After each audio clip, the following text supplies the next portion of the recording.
इस वीडियो में हम लोग देखेंगे किस तरह से इमेजेस बनाई जाती हैं, HTML में लिस्ट बनाई जाती है और टेबल बनाई जाती हैं। तो वीडियो को आप लोग लाइक कर देना। आई नो बहुत कम लोग YouTube पे वीडियोस को लाइक करते हैं, but if you do, thanks दिल से। आप लोगों के सपोर्ट की वजह से ही मुझे इस तरह के फ्री कोर्सेज लाने की मोटिवेशन मिल पाती है। तो चलते हैं कंप्यूटर स्क्रीन में सिग्मा वेब डेवलपमेंट कोर्स के 5वें वीडियो को स्टार्ट करते हुए। Let's roll the intro.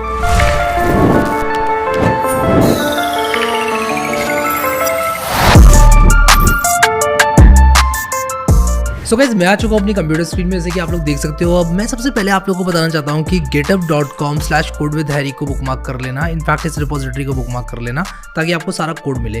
दूसरी चीज़, आप प्लेलिस्ट को यहाँ पर क्लिक करके बुकमार्क कर लेना।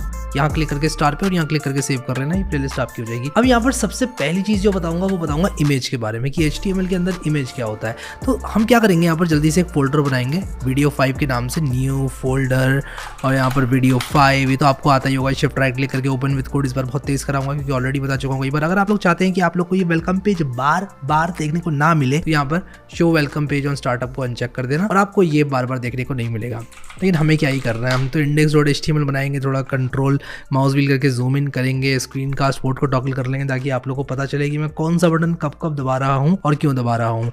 अब मैं एक्सक्लेमेशन मार्क लगा के एमिट एब्रीविएशन को ले आऊंगा यहाँ पर और यहाँ पर व्यू वर्ड रैप कर दूंगा। बड़ी मेहनत करनी पड़ती है। आप देख सकते हो यहाँ पर कि ये आपका वर्ड रैप जो है वो बंद हो चुका है। ठीक है, तो यहाँ पर अब क्या होगा कि हॉरिजॉन्टल स्क्रॉल बार नहीं आएगा। ठीक है, अब मैं क्या करूँगा, यहाँ पर लिखूंगा इमेजेस। सबसे पहले मैं इमेजेस लिखूंगा यहाँ पर और मैं सिंपली यहाँ पर क्या करूंगा कि एक इमेज लेकर आऊंगा। अब इमेज आप इंटरनेट से ला सकते हो। मैं यहाँ पर लिख दूंगा, लेट अस से हम इमेज लेकर आना चाहते हैं ट्रेन की।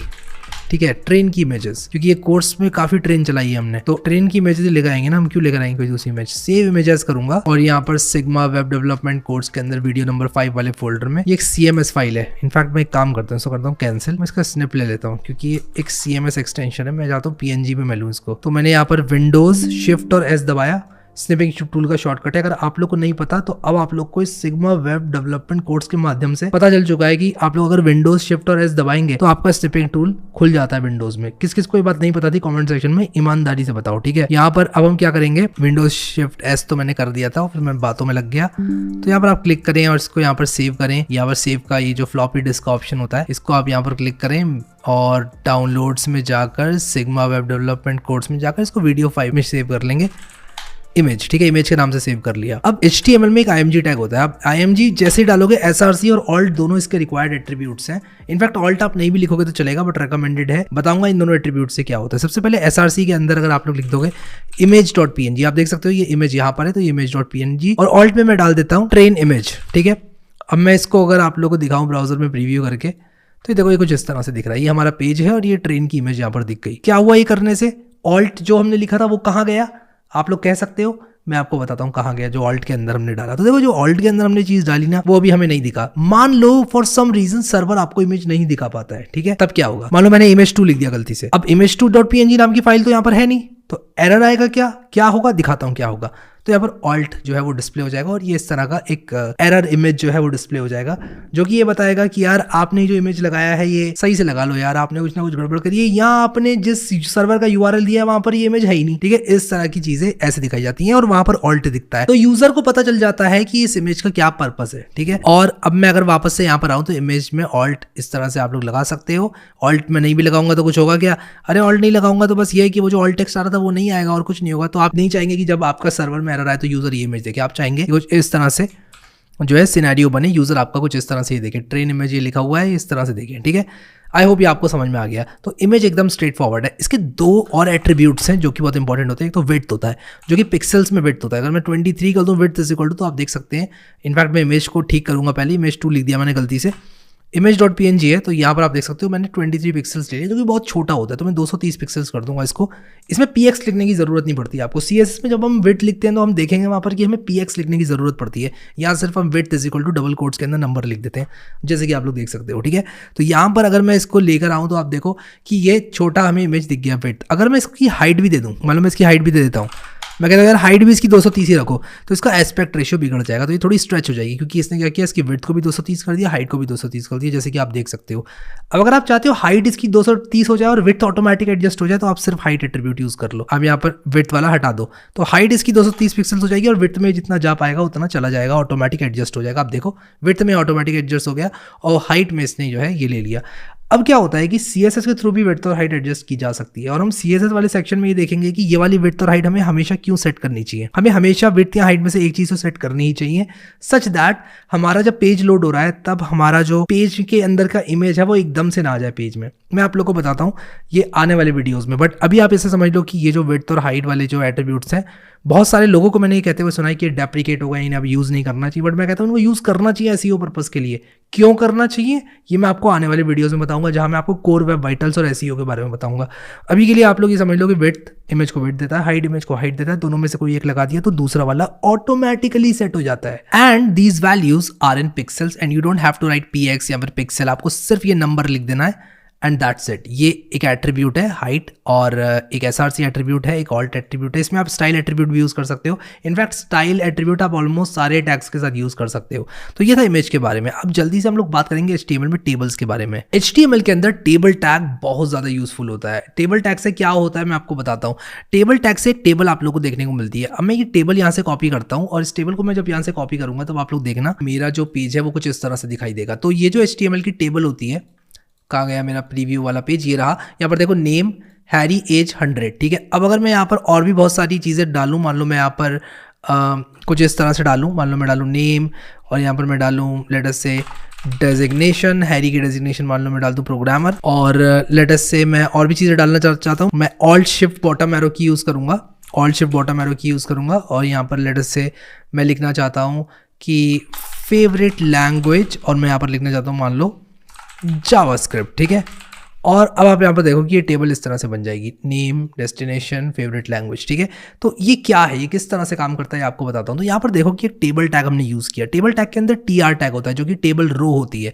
इस रो के अंदर क्या क्या आएगा ये आपको देखने को मिलेगा। अब अगर आप लोग इसको टेबल हेडिंग के तौर पर यूज़ करना चाहते हो, आप कहते हो कि यार ये मेरी एक टेबल रो है, यानी कि ये रो है, ये रो जिसमें नेम, डेस्टिनेशन और आपकी फेवरेट लैंग्वेज लिखी हुई है। इस रो के अंदर क्या क्या आएगा और वो क्या क्या जो आएगा वो क्या होगा, यहाँ पर आप देख सकते हो कि वो एक हेडिंग होगी, तो इसलिए मैं TH यूज़ करूंगा। TH मतलब टेबल हेडिंग, और वो सिर्फ एक बार हम लिखेंगे। तो पहला वाला जो TR होगा उसके अंदर हम TH लिखेंगे। एक बार हमने हेडिंग डाल दी ऊपर, फिर इसके बाद हम डेटा डालेंगे, तो हम टेबल रो के अंदर TD डालेंगे जो कि टेबल डेटा से स्टैंड करता है। और यहाँ पर आप जितने TR के अंदर ये इस तरह के रोज डालेंगे वैसे वैसे क्या होगा, आपके रोज ऐड होते जाएंगे। तो यहाँ पर मान लो मैं लिखता हूँ सैम, और ये भी प्रोग्रामर है, और मान लो ये जावा इसकी फेवरेट लैंग्वेज है, तो ये रोज ऐड होती जाएंगी टेबल के नीचे। आप यहाँ पर देख सकते हो कि ये रोज ऐड होती जा रही हैं, होती जा रही हैं, होती जा रही हैं। CSS से हम लोग देखेंगे किस तरह से इसको बॉर्डर दिया जा सकता है, इसको स्टाइल किया जा सकता है, लेकिन ये डिफॉल्ट इस तरह से दिखाई देती है। और हाँ मुझे पता है ये अगली है, बट आप लोग अभी बस ये समझ लो कि टेबल जो है कुछ इस तरह से काम करती है। अब रो स्पैन और कॉल स्पैन एट्रीब्यूट्स होते हैं। अब आप यहाँ पर देखो कि रो स्पैन का मतलब ये होता है कि कितनी रोज को स्पैन करेगी आपकी TD। For example let us से मैं यहाँ पर लिखता हूँ, मैं चाहता हूँ कि सैम और प्रोग्रामर पहले तो एक एक सेल ले रहे थे, एक सेल ले रहा था सैम, एक सेल ले रहा था प्रोग्रामर। मैं चाहता हूँ कि मैं सैम को 2 सेल में लिख दूँ, तो मैं चाहूँगा कि मैं प्रोग्रामर नहीं लिखना चाहता, बस सैम लिखना चाहता हूँ। और मैं यहाँ पर लिखना चाहता हूँ कि col span is equal to 2। तो col span is equal to 2 मतलब कि सैम अब 2 कॉलम की जगह लेगा। क्या मतलब वो इसका, सैम अब 2 कॉलम की जगह लेगा, यानी कि सैम कुछ इस तरह से दिखाई देगा। मैं आपको दिखाता हूँ कुछ इस तरह से। तो इसने ये पूरे कॉलम की जगह ले ली, ठीक है। तो जो कॉल स्पैन होता है उसका मतलब कि कितने कॉलम घेरे जाएंगे। बाय डिफॉल्ट तो एक ही कॉलम घेरेगा, एक सेल, लेकिन कभी कभी एक सेल 2 कॉलम घेरेगा। इस चीज़ को डेमोन्स्ट्रेट करने के लिए मैं आप लोगों को एक्सेल से समझाता हूँ। एक्सेल में आप समझ लो कि एक टेबल है हमारी HTML की। कभी कभी मैं चाहूँगा कि ये 2 कॉलम को स्पैन करे एक डेटा, तो यहाँ पर हम लोग मर्ज सेल का इस्तेमाल करते हैं, और यहाँ पर मान लो मैं सैम लिखता हूँ। HTML में ये चीज़ की जाती है कॉल स्पैन का इस्तेमाल करके। कभी कभी हम ये भी चाहते हैं कि हम वर्टिकली मर्ज करें, यानी कि मान लो मैं इन 2 सेल्स को मर्ज करना चाहता हूँ, वहाँ हम इस्तेमाल करते हैं रो स्पैन का। और रो स्पैन हम इस्तेमाल किसके साथ करेंगे, रो स्पैन हम लोग इस्तेमाल करेंगे टीडी के साथ ऑब्वियसली, ठीक है। तो टीडी के साथ हम लोग कॉल स्पैन भी इस्तेमाल कर रहे थे, रो स्पैन भी इस्तेमाल कर रहे थे। रो स्पैन इस्तेमाल करेंगे तो ये इस तरह से स्पैन करेगा 2 रोज को, ठीक है। तो आई होप कि आप लोग को ये चीज़ समझ में आ गई, और जब हम टेबल्स बनाएंगे, प्रोजेक्ट्स बनाएंगे HTML के, तब आप लोग को और अच्छे से समझ में आएगा। बट मैं आप लोगों को यहाँ पर जल्दी से रो स्पैन दिखा देता हूँ क्या होता है। तो अगर मैं यहाँ पर लिखूँ row span is equal to 2 और इसके बाद मैं एक और TR यहाँ पर लिख दूँ, तो आप लोग को देखने को मिलेगा कि ये मेरी टेबल कुछ इस तरह से दिखाई दे रही है। अब इसको बेटर एक्सप्लेन करने के लिए मैं एक CSS स्टाइल यहाँ पर डालूंगा। मैं यहाँ पर क्या करूंगा, एक स्टाइल शीट ऐड करूंगा और इस स्टाइल शीट का नाम मैं रखने वाला हूँ style.css। तो style.css में, और आप लोग को अभी CSS समझने की बिल्कुल ज़रूरत नहीं है, मैं आप लोग को ऑलरेडी बता दूं, मैं TD के अंदर लिखूंगा बॉर्डर 2 पिक्सल सॉलिड ब्लैक, और आप लोग को मैं ये सब बताऊंगा किस तरह से काम करता है। लेकिन अभी के लिए आप ये समझ लो कि मैंने ये डाला हुआ है आप लोग को एक्सप्लेन करने के लिए। तो मैंने कहा कि ये जो रो है इसमें हैरी, प्रोग्रामर और जावास्क्रिप्ट होगा। फिर मैंने कहा कि ये जो सैम है इसका रो स्पैन कितना होगा। मैंने कहाँ पर रो स्पैन 2 दिया था।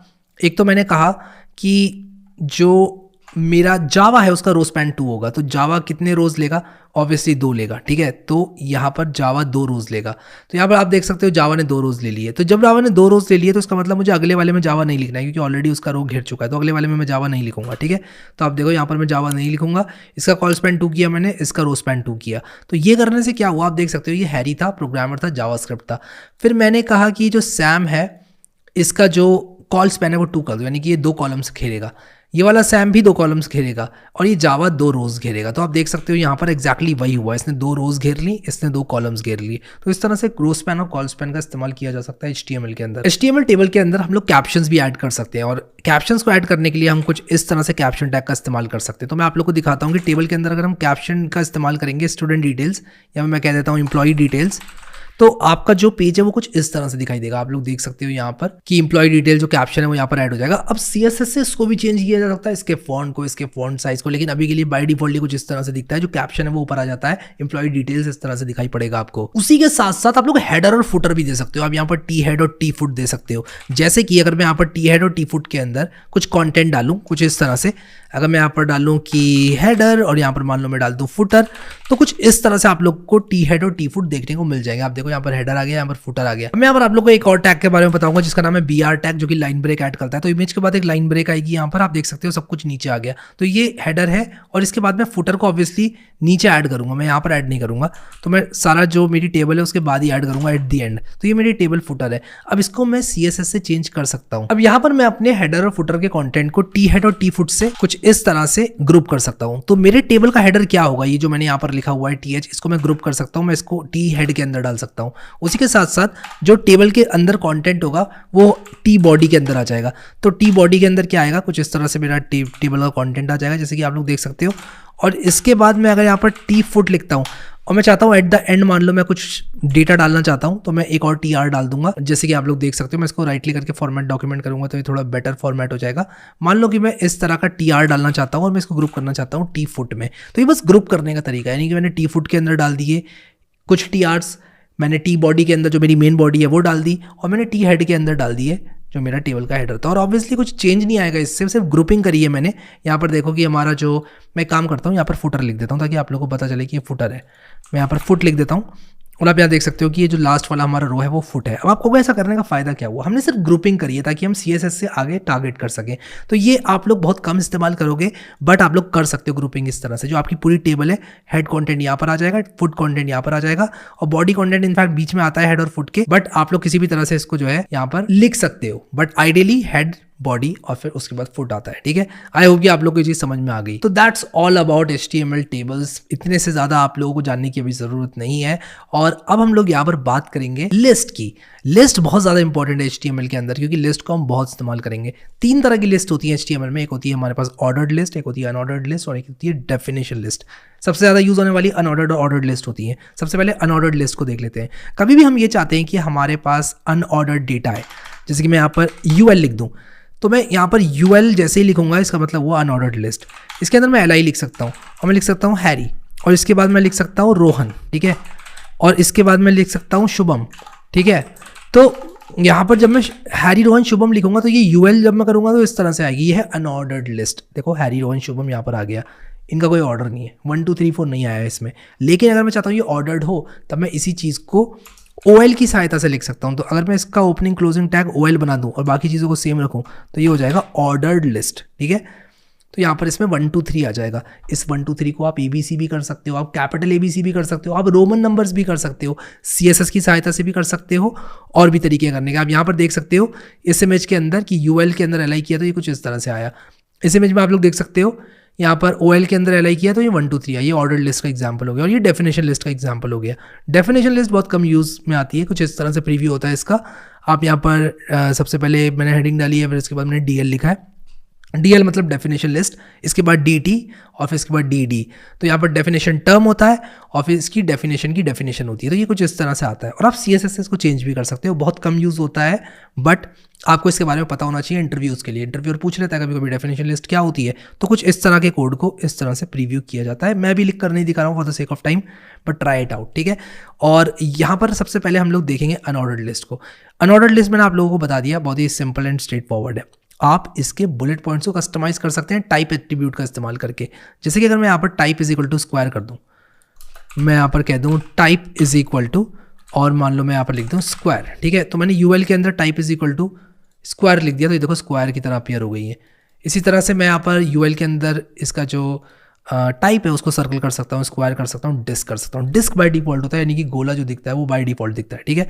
मैं इसको स्क्वायर भी कर सकता हूँ, मैं इसको सर्कल भी कर सकता हूँ, ठीक है।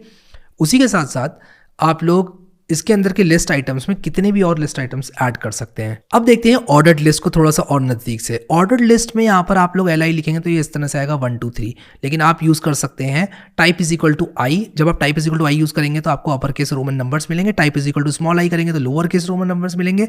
टाइप इज इक्वल टू 1 जो है वो डिफॉल्ट होता है, ये करने की ज़रूरत नहीं है आपको। स्मॉल ए करेंगे तो आपको अल्फ़ाबेटिकल मिलेंगे, और कैपिटल ए करेंगे तो आप लोगों को अपर केस अल्फ़ाबेटिकल मिलेंगे। तो ये करके देख लेते हैं एक बार। तो मैं यहाँ पर इसकी टाइप इज इक्वल टू मैं कैपिटल ए करूँगा। आप देखो VS कोड हमको एग्जांपल्स दे रहा है, सजेशंस दे रहा है, और हमारे लिए आसान हो जाता है कि इसकी पॉसिबल वैल्यूज़ कौन कौन सी है ये देखना। तो VS कोड का बहुत फ़ायदा है, और बहुत सारे लोग पुराने एडिटर्स यूज़ कर रहे हैं जो कि बहुत पहले यूज़ होते थे। अगर आपको उनके करेक्ट प्लगइन्स पता है, आप उसमें बहुत ज़्यादा सेट हो चुके हैं, तो कर लेंगे। VS कोड मॉडर्न है यार, VS कोड में स्विच करो। VS कोड सब लोग यूज़ करते हैं, आप जितने भी बड़े बड़े डेवलपर्स देख लो, आप VS कोड यूज़ करते हुए देखोगे। अगर आप लोग मोबाइल में करना चाहते हो कोडिंग, रेपलेट में रिकमेंड करता हूँ। रेपलेट नाम से एक ऐप आती है, और replit.com को एक शाउट आउट देना चाहूँगा यहाँ पर, क्योंकि काफ़ी यूज़ करता हूँ, मुझे काफ़ी सही लगता है ये। तो आप replit.com अपने मोबाइल में भी यूज़ कर सकते हो। अगर आपकी कंप्यूटर पावर कंप्यूटर की उतनी ज़्यादा नहीं है तो आप यूज़ कर सकते हो। इसमें टेम्पलेट्स वगैरह आपको मिल जाती हैं। आने वाले वीडियोस में और कवर कर लेंगे इसको, बट अभी VS कोड पे स्टिक करूंगा मैं।